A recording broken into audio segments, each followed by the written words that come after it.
Walking up 23rd Street, I was tired and alone. It was late, my housemate would be asleep when I got home. The sign ahead, glowing red, said the Chelsea Hotel, where Nancy and Sid Vicious and my friend Dave once dwelled.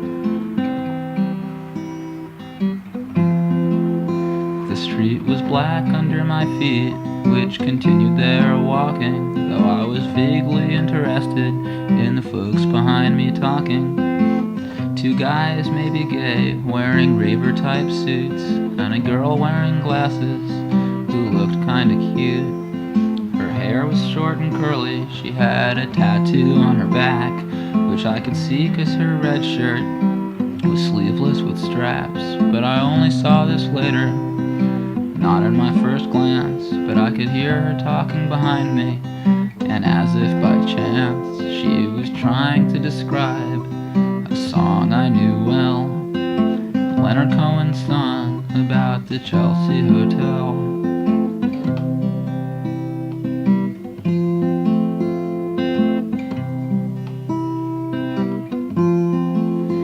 And I smiled a smile to myself when she said that it's the song where he talks about someone giving him head on a bed that's unmade, and how the song was outrageous. And that's when I got uncharacteristically courageous. I could have left the three of them laughing and just gone on home, but I turned and I faced her and I said, "Leonard Cohen," just like that.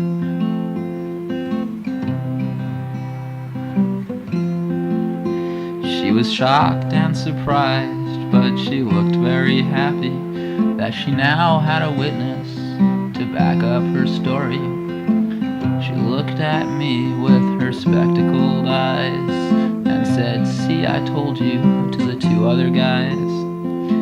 My tale might have ended right there and then, but we started talking about Leonard Cohen and how his lyrics were cool, and how he sang so sincere that it must have been true, and it happened right here. And though usually women right off the bat don't find me that great, but there we were, laughing and strolling like we could really relate. And though we didn't mention the headline, it was alluded, and our conversation was better because her friends weren't included. The guys were more into each other, at least that's how it seemed to me.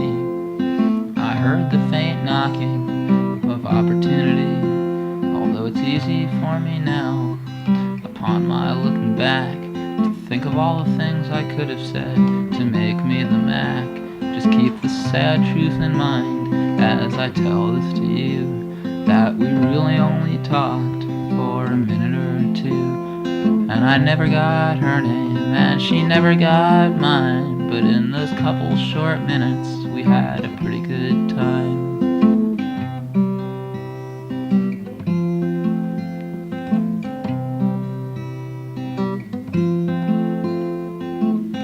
And on top of that, though you may not believe it, listen to what she said to me next, as I repeated that line about getting the blowjob that Leonard sings. She said it made her want to do naughty things, and right about then I should have asked if she knew what the Chelsea charged if we got a room for two. But I didn't, and I know I'm a schmuck, don't you doubt it. The only thing I did was write this stupid song about it. If I was Leonard Cohen or some other songwriting master, I'd know to first get the oral sex and then write the song after. You can practice writing songs about romance every day, but if you haven't loved, then you'll have nothing to say. We could have given each other a head on Leonard's same unmade bed, but I was too shy to suggest it.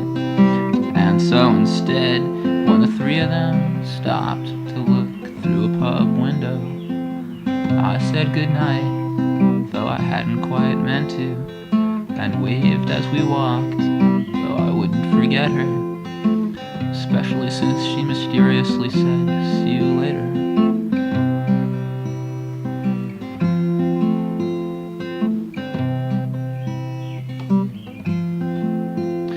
So now every time I'm walking, I hope that we'll meet. And on purpose, I always go up 23rd Street, where the sign glowing red says the Chelsea Hotel, where Nancy and Sid Vicious and my friend Dave once dwelled. Life doesn't work out the way it does in old songs. That's why we sing new ones, to say what really goes on. Though if I could see her again, and we could pick up right where it ended, maybe I'd play her the song and maybe she wouldn't get too offended. Now listen and I'll tell you why. There's more to this situation than meets the eye.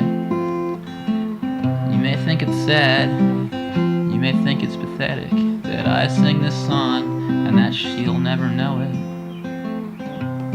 But think a minute about what that means, and you'll realize it's actually a wonderful thing, that all around the world there may be folks singing tunes for the love of other folks that they barely knew.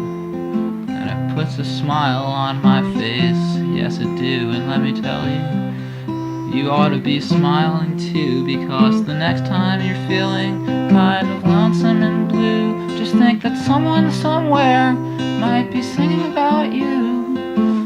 So who knows if I ever see her again, maybe we'll see. This whole time she could have been singing